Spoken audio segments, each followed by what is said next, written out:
ICC test চ্যাম্পিয়নশিপের জন্য record prize money ঘোষণা করেছে আন্তর্জাতিক ক্রিকেট কাউন্সিল, যেখানে মোট প্রাইজ মানি থাকছে $5.76 মিলিয়ন।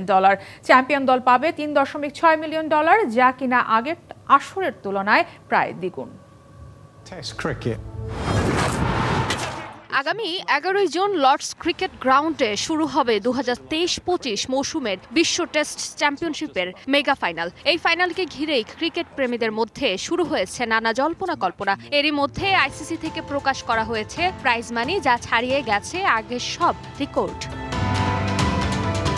গেল আসরের চেয়ে দ্বিগুণ করা হয়েছে এই আসরের প্রাইজ মানি, যেখানে মোট প্রাইজ মানি থাকছে $5.76 মিলিয়ন, বাংলাদেশি মুদ্রায় যা 70.7 লাখ টাকার বেশি, আর সেটা আগের আসরের তুলনায় দ্বিগুণ। গেল আসরে চ্যাম্পিয়ন পেয়েছিল $1.6 মিলিয়ন, কিন্তু এবারে সে অর্থ বেড়ে দাঁড়িয়েছে $3.6 মিলিয়ন।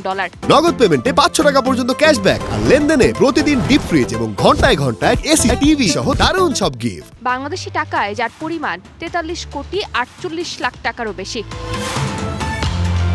এদিকে শীর্ষ দুয়ে জায়গা না পেলেও তৃতীয় স্থানে থেকে বড় অঙ্কের প্রাইজ মানি পাচ্ছে ভারত, যা $1.4 মিলিয়ন।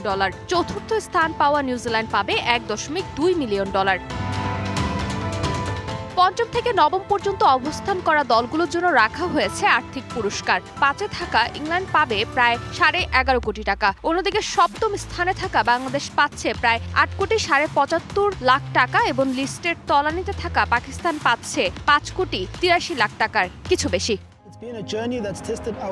69.44 পয়েন্ট নিয়ে টেবিলের শীর্ষে থেকে প্রথম দল হিসেবে ফাইনালের টিকিট নিশ্চিত করেছে দক্ষিণ আফ্রিকা। অপরদিকে বর্ডার গাভাস্কার ট্রফিতে ভারতকে হারিয়ে দ্বিতীয় দল হিসেবে ফাইনালে উঠেছে অস্ট্রেলিয়া। ফারজানা জাহান প্রিয়া, ডিবিসি নিউজ।